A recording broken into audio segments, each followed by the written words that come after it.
Shiroro massacre. An entire battalion was wiped out and Buhari still stays in Abuja. By Obi Nwakonma. On Wednesday, terrorists operating in Shiroro, Niger State, massacred numerous people, including about 42 Nigerian soldiers and policemen, and an unknown, unaccountable number of civilian mining sites. Among those missing, according to certain media reports, are some Chinese.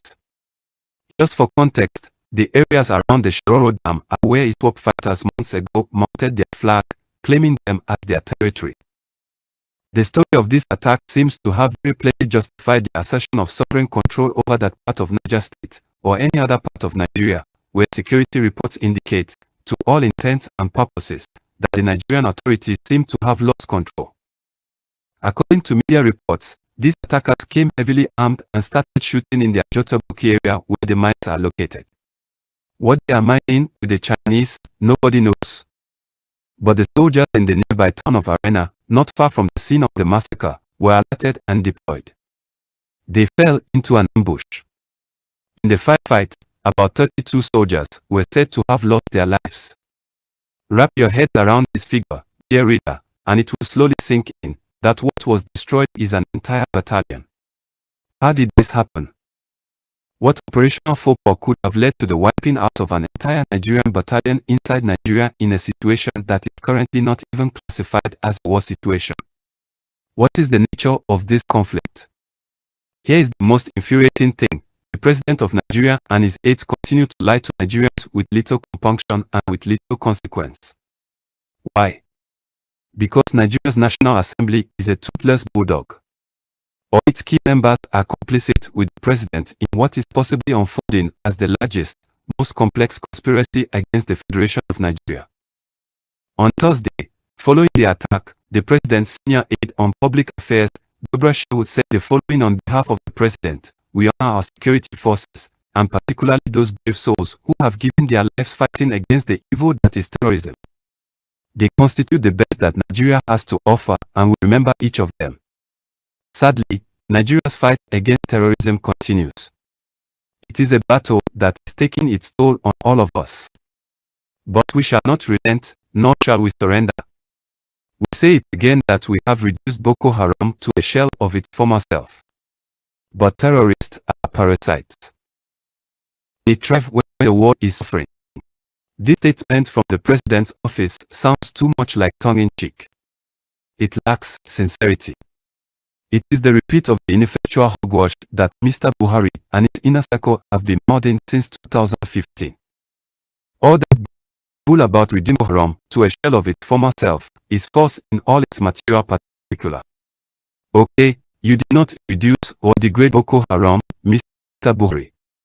Rather, Boko Haram expanded by integrating its mission with ISWAP, which is currently an alliance of the Fulani herdsmen, Boko Haram, and ISIS in West Africa. Boko Haram was given a new lease of life under Buhari. It became embedded inside the Nigerian military and security forces. It expanded its strategic contacts.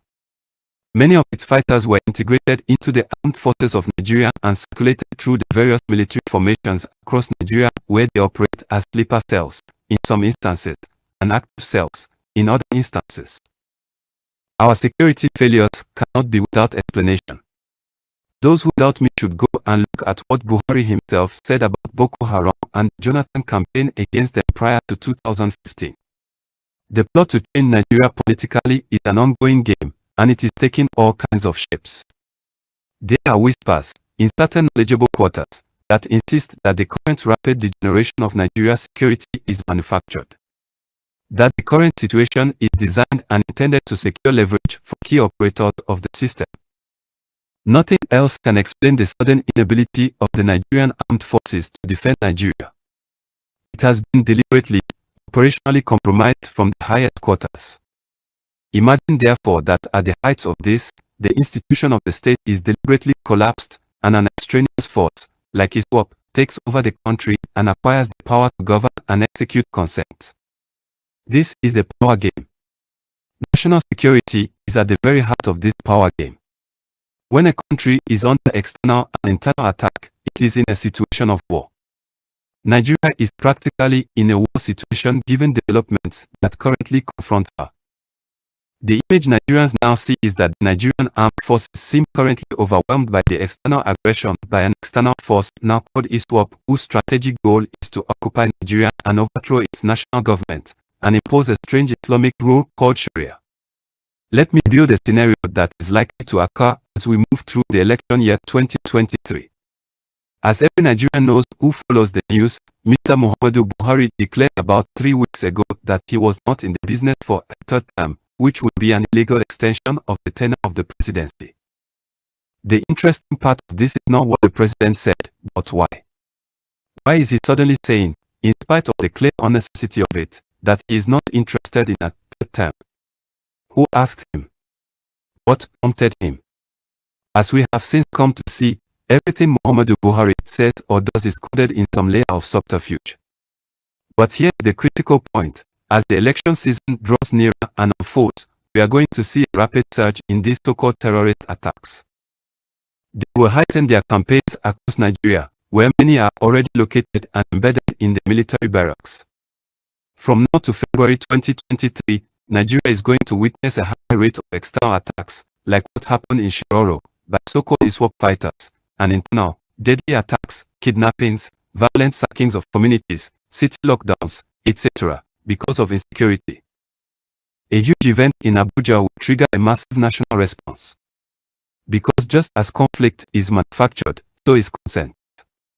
There will be a further closure of businesses because the routes of the national exchange can no longer be traveled.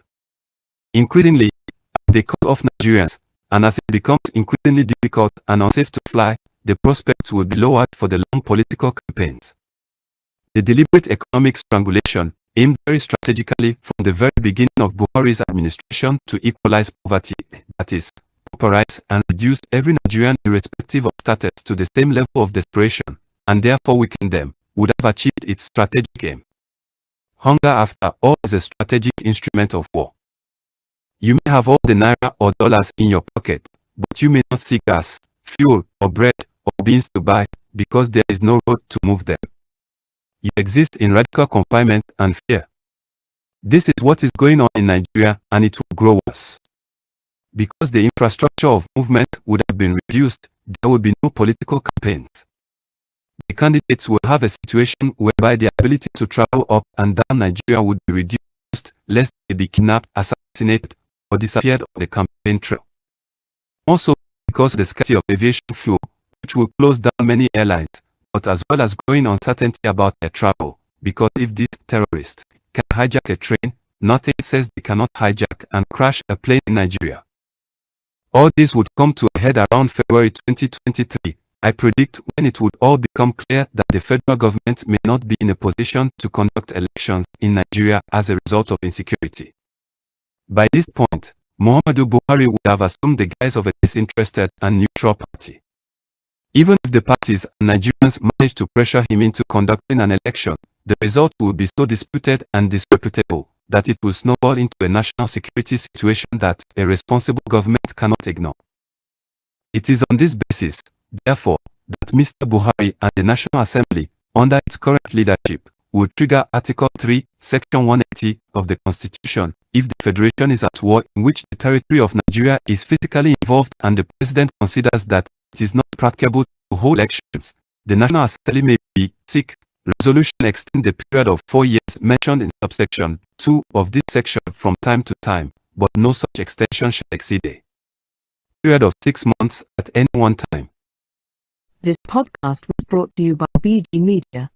Download the BG Media app today or visit barglobal.net for more podcasts.